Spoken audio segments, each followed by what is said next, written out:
Мен Шақат мектебінің 11-ші А сынып оқушысы Искакова Аружан. 7-ші сыныптан бастап президенттік жұмысын атқарудамын. Шақат мектебіне қош келдіңіздер.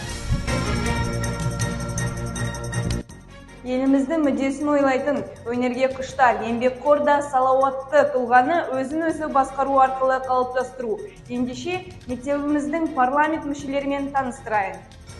Кораблев Мансур, құқық бөлімінің басшысы. Мұраддина, ақпаратқа жауап беруші. Жұмаш Ансар, спорт бөлімінің басшысы. Зейнулова Адиля, қамқор бөлімінің басшысы. Кайырбекова Аяжан, мәдениет бөлімінің басшысы. Зейнулла Нұргүл, дебат қозғалысына жауап беруші. Және де Рыспекова Дарина, экология бөлімінің басқарушысы. Қазіргі уақытқа дейін мектебімізде осы 8 фракциялар жұмыс жасауда. Біздің мектебімізде парламент ұйымдастырған іс-шараларды қабыл алыңыздар.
Жайып қанат ұмтылған, көздегені көк аспан. Мен жастарға сенемін.